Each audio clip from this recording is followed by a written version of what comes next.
The 70s is such a crucial time in the context of horror and its development, and with that in mind, it's always important that when you're staging a film in this era, to make sure that you do it correctly. And the subject of today's video is a prime example of an homage to that specific era and time, done to a tremendous degree.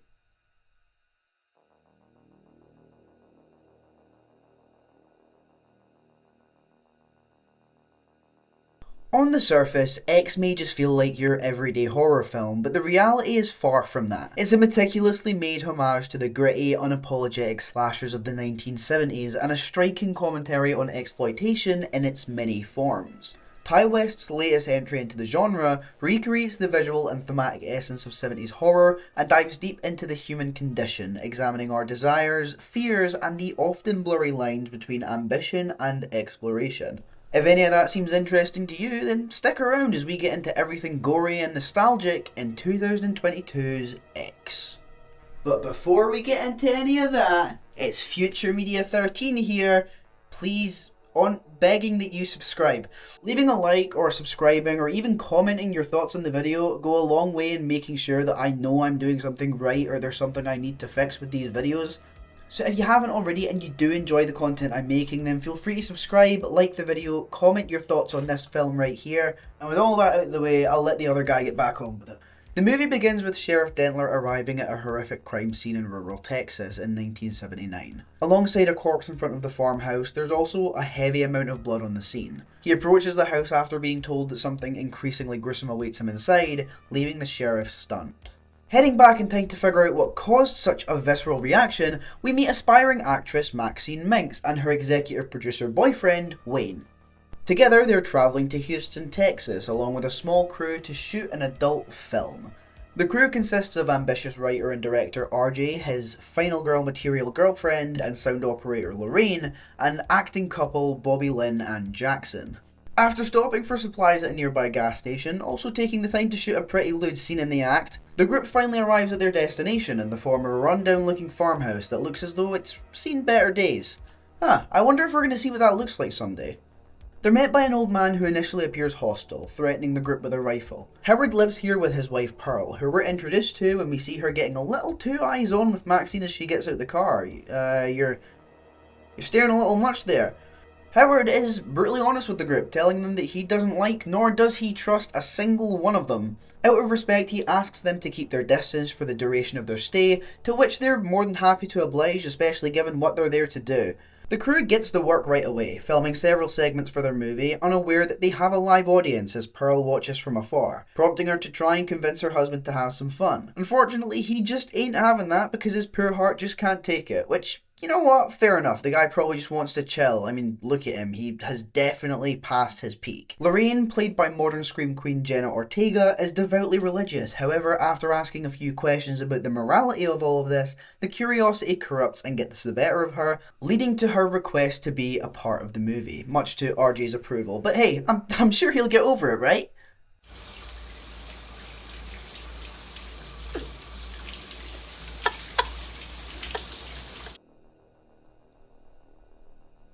Never mind. He tries to leave in the middle of the night only to be stopped by Pearl, who is still in the mood for some of that fun they've been getting up to.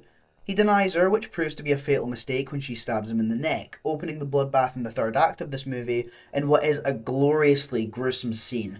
Feeling something is going wrong, Lorraine asks Wayne to help her find RJ. They split up and Wayne goes to the farmhouse, hearing something through the panel in the walls, and is suddenly impaled through the eye with a pitchfork by Pearl, dropping down dead onto the farmhouse floor. Meanwhile, Lorraine goes looking for RJ in the main house and is locked in the cellar by Howard. She soon realises she isn't alone down there though, she's actually got company, and it's sadly not the company she wants because she discovers it to be the corpse of a man hanging strung up and naked. Noticing that Pearl is missing, Howard enlists Jackson's help in looking for her. They head down to the lake where Jackson spots a car submerged in the water. He turns to Howard, who says he knows what Pearl has been up to, and then blasts Jackson in the chest with a gun. Back at the smaller outhouse that the group were staying in, Pearl finds Maxine and crawls into bed with her, beginning to touch her with her now blood-stained hands. Once Maxine wakes and sees Pearl, she understandably freaks out, but by the time Bobby Lynn turns up, Pearl has made a run for it. Or, as close to a run as someone her age can get.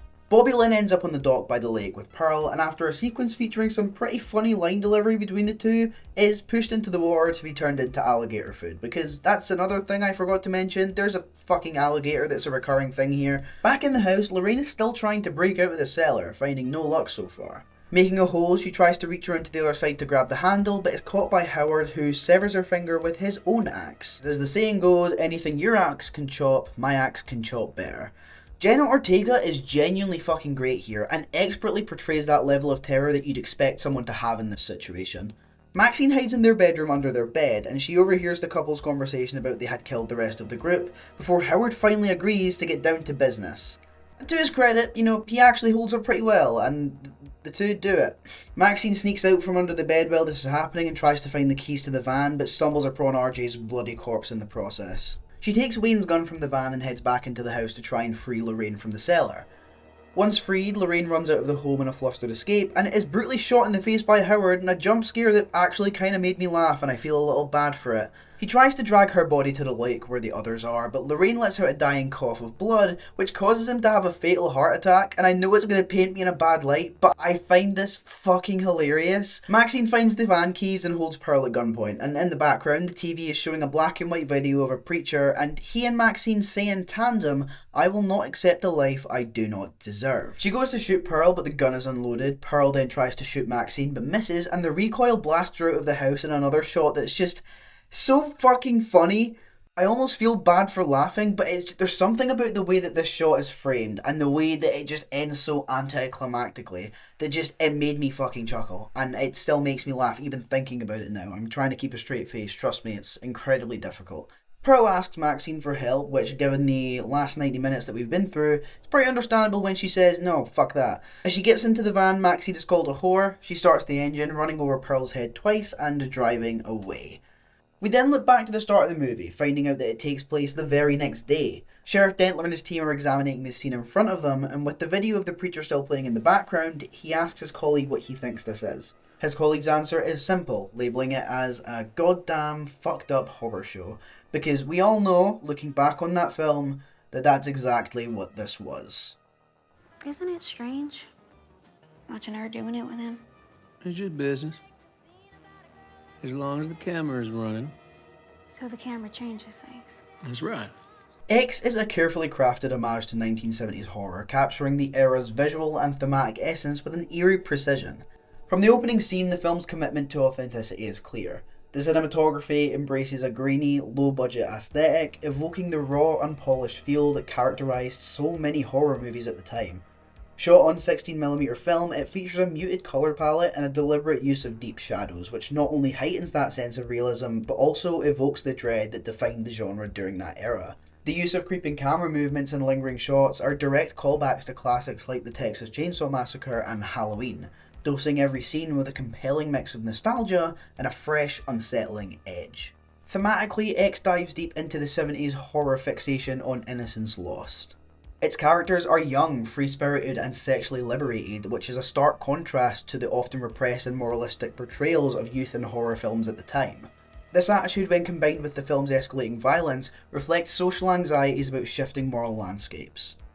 X also leans heavily into the explicit violence and gore that were hallmarks of 70s horror. The film's unflinching depictions of violence are visceral and impactful, echoing that tangible terror of the era where bloodshed felt disturbingly real, pushing audiences to squirm in their seats. But director Ty West goes beyond mere shock value. He uses violence to underscore the exploitation and moral decay at the heart of the story. The film also further explores that intersection between both sexuality and horror. That was a prevalent theme in 70s cinema that became a defining trait of the genre, where sexual freedom would typically lead to a very violent end. The character's involvement in making an adult film isn't just a plot device, it's a deliberate nod to the era's evolving attitudes towards sex on screen and its taboo-breaking nature. This choice deepens the film's connection to the cultural landscape of 70s horror, where the boundaries of acceptable content were being constantly pushed and redefined. From the eerily familiar setting of a secluded farmhouse to the voyeuristic narrative elements, X reverently echoes the very films that defined the golden age of horror. It's more than just a tribute, it's a cinematic time machine that transports audiences back to the gritty, unpredictable world of 70s horror, reminding us of the enduring power and influence of that era's groundbreaking filmmaking. I woke up and he was gone.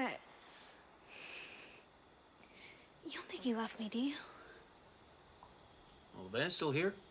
X has a complex narrative of exploitation that runs deep through its core, examining this theme across various levels, from the adult film industry to generational conflict and the ambitions of its characters. At its forefront, the plot tackles sexual exploitation through characters like Maxine, Bobby Lynn, and Jackson. They are eager to capitalise on the booming adult film industry of the 70s. For them, this isn't just making money, this is about freedom, fame, and escaping the confines of what they see to be pretty mundane lives. Yet despite all this, the film never shies away from reflecting on the darker elements of this pursuit. Even as the characters embrace their sexuality on screen, their actions are steeped in the exploitative nature of an industry that uses youth and desirability for profit. We're gonna be rich. Feel how hard my cock is. This is mirrored in the life of Pearl, whose obsession with youth and beauty speaks to her own exploitation, trapped in a world that idolises the young and discards the old. Her bitterness is rooted in a deep sense of abandonment, representing a generation exploited by the relentless march of time and a culture obsessed with youthful beauty. Pearl's fixation on Maxine goes beyond a mere resemblance to her younger self. It's a visceral response to her own feelings of worthlessness in the face of society's harsh standards. Maxine's journey, fueled by ambition, adds another layer to the theme of exploitation. Her mantra of refusing to accept a life that she doesn't deserve encapsulates her desire to break free from her current existence, making her susceptible to the very exploitation she seeks to escape. Her drive to become a star blinds her to how she too is commodified, highlighting that often overlooked personal cost of pursuing both fame and validation. The theme of moral exploitation also runs through the film, contrasting the open, liberated attitudes of the younger characters with the repressed, hidden world of Howard and Pearl. Pearl's violence extends beyond the physical. It's a manifestation of pure moral outrage and long-suppressed desires. The film exposes that hypocrisy between the generations. While the younger characters embrace their sexuality openly, Howard and Pearl represent a world that punishes such freedom. In true slasher fashion, X does not hold back on gore, delivering brutality that aligns with genre expectations. However, unlike classics like the Texas Chainsaw Massacre, where violence typically exists to terrify and repulse the audience, X uses its brutality to delve into the psychological and emotional states of its characters.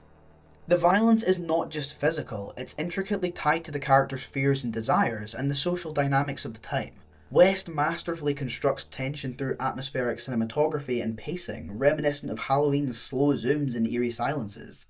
But here, when the violence finally erupts, it serves a dual purpose: to shock and to comment on the internal struggles and societal pressures faced by the characters. In many of the classic slasher films we know, the villains are often faceless embodiments of evil. Think Michael Myers or Jason Voorhees, but in X, Pearl and Howard are far more nuanced antagonists. Their violence stems from profound personal pain, that despair of aging, the bitterness of lost youth, and the envy of those who still possess what they have long lost. This complexity invites empathy, challenging viewers to see them not just as killers, but as tragic figures driven to violence by societal neglect and personal longing. It employs violence not just to evoke fear, but to provoke empathy. By humanizing Pearl and Howard, the film urges us to consider the motivations behind their actions. Their violence is not senseless, it's a desperate attempt to reclaim something they lost. This empathy adds a layer of tragedy onto the film's brutality, transforming it from a mere spectacle into a reflection of the human condition and the dire consequences of living in a world that exploits and discards those that no longer fit the perfect image. X subverts a lot of common expectations that we tend to have surrounding the slasher subgenre simply by adding a layer of complexity to the characters and challenging the genre's established conventions around violence, sexuality, and morality. The film also breaks away from the genre's tendency to punish sexual activities and instead chooses to portray its characters' involvement in the adult film industry as a pursuit of self-expression, offering a critique on exploitation without directly condemning these characters for the acts they commit. Maxine is also a clever archetypal portrayal of a final girl driven by a fierce desire to control her own destiny. She's overtly outspoken about her desires and dreams, and like she says countless times, will not accept a life for herself that she doesn't deserve. Her determination to become a star reflects her willingness to embrace risk and reject expectations. This including those placed on women in horror films. Maxine's involvement in the adult film industry is typically a narrative element that would disqualify a character from surviving a traditional slasher film. Instead here, Ty West twists that and it becomes a source of empowerment for the character. She doesn't conform to the notion that sexual freedom should be punished, nor does she view her choice as morally compromising. Maxine's survival isn't portrayed as a reward for her innocence or a testament to her moral fibre. Instead, it's a reflection of resilience, resourcefulness, and a relentless pursuit of what she believes she deserves. She confronts danger head on, using her wits and determination rather than relying on a chance or external rescue. By doing so, Maxine redefines what it means to be a final girl, shifting the focus from purity and survival based on abstinence to survival rooted in agency, defiance, and a refusal to be exploited by others or by societal norms of the time. The reinvention of the final girl trope aligns with X's broader themes of exploitation, desire, and personal autonomy, making Maxine a modern, complex, and compelling reimagining of the classic horror archetype. While the film crew travels to the farm, we hear a brief snippet of a preacher on the radio claiming America needs Jesus, which kicks off a conversation regarding each of their American dreams. More on this in a bit. The preacher makes several appearances throughout the film, including the gas station TV and on the TV at the end, where we find out Maxine is the runaway daughter of the Southern televangelist. Having Maxine as the daughter of a televangelist is an interesting reflection of religion in 1970s America. The 70s saw a rise of the Jesus movement, a counterculture that saw a split from traditional churches and the birth of several new denominations, as so-called hippies took the teachings of Jesus and interpreted it in their way, away from traditional churches and organizations. In pop culture, we saw the development of Christian rock music, and we saw the rise of different sects popping up, different preachers, different denominations, oftentimes speaking in tongues. They believed in miracles. There was really a big boom in kind of do-it-your-way religion. Religious symbolism is used throughout the film, whether through the lens of conservative farm owners Pearl and Howard, Lorraine, our good girl with a cross on her neck who was seduced by the steamy action on set. In a way, the characters of Lorraine and Maxine perfectly reflect the knee-jerk reactions of conservatives in real life to the Jesus movement and the rapidly changing political landscape of the time. For example, America saw the rise of evangelical language infused in conservative politics following the Supreme Court decision in Roe v. Wade, which gave people the right to medically safe abortion access. America was going through some major changes in the 70s. Many people, especially evangelical extremists, believe that the American dream was failing them or that it was under attack. This was symbolized by Howard and Pearl's failing farm, or by the preacher we heard earlier in the film, claiming that America was falling from Jesus. It feels like Ty West is exploring still relevant themes of the American dream through each character's personal desires, through escaping their own circumstances and achieving something greater for themselves. Wayne wants to be a self-made man, using porn as a springboard for success. Bobby Lynn dreams of a big home with a pool. RJ has artistic ambitions, and Maxine dreams of fame. Pearl's murderous reactions to the crew's beauty, freedom, and journey for success highlights the inner and cultural turmoil that held her back. There's a glimmer of hope here, though, that the American dream isn't dying, as we see Maxine claim that she will not accept a life that she doesn't deserve and is able to successfully fight her way off of the failing farm. When talking about X in terms of what it brings to the table, I personally think it has an insane amount of potential to leave a lasting impression on the horror genre, because this could potentially redefine how filmmakers approach homages and innovation within slasher films. By seamlessly blending that nostalgic element of 70s horror with a modern lens, X demonstrates that paying tribute to genre classics doesn't have to come at the expense of fresh storytelling or thematic depth. I see it as a film that challenges the horror community to re-examine traditional tropes, giving them a chance to infuse them with greater complexity and relevance to contemporary audiences. The film's bold exploration of themes like exploitation, sexuality, and aging within the framework of a slasher sets a precedent for horror to tackle broader societal issues without sacrificing suspense or gore. In this way, X could potentially pave the way for more nuanced, layered horror films that push the genre beyond its conventional boundaries, encouraging filmmakers to take creative risks and explore the darker sides of human experience in innovative, thought-provoking ways. The X trilogy would go on to take a very sharp left turn into a completely different style of horror, but we're going to save that one for next week.